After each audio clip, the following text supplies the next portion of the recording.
There are a couple of opportunities here in Richmond today for those looking for a job to get their foot in the door. There were 2 job fairs here in the metro area, one in Glen Allen and this one at the Science Museum of Virginia for people looking for career opportunities in the medical field.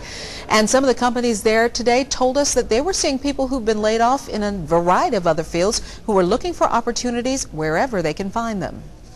People who come in here have been, maybe accountants or working in the IT field, and their jobs have been displaced, maybe overseas. So what they're doing is trying to find the best fields, whether it be criminal justice or medical, or somewhere in the medical field, kind of a place where there's a lot of money getting poured into, a lot of job openings.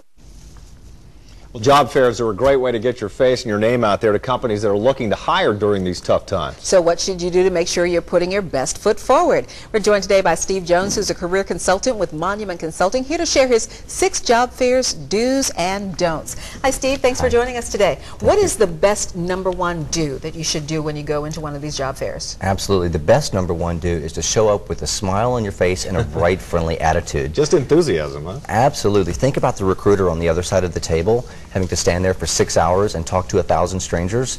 They're going to be, attracted to those people with friendly attitudes.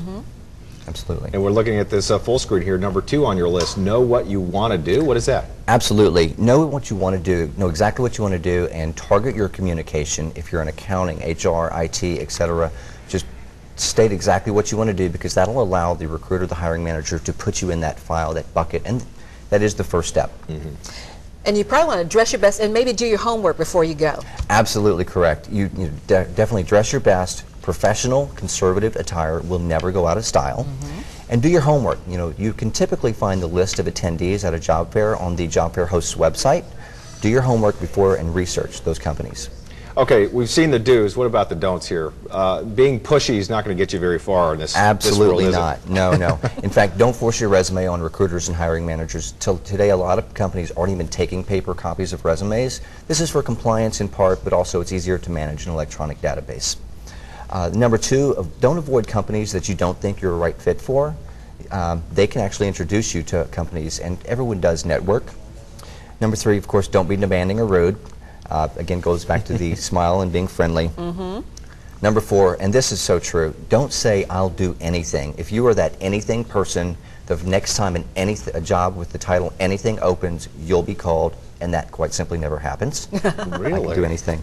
And don't criticize the hiring process. Even if you've submitted your resume in the past, you never got a call back, don't criticize the process. The job fair is not the right place to do it, and the recruiter's not going to have access to their database to give you proper feedback.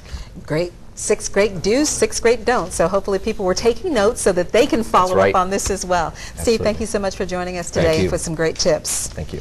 And remember, if you're looking for a job and don't have time to visit a job fair, CBS 6's Job Link can help you find the perfect employer. Log on to cbs6joblink.com or find a link on our website, WTVR.com.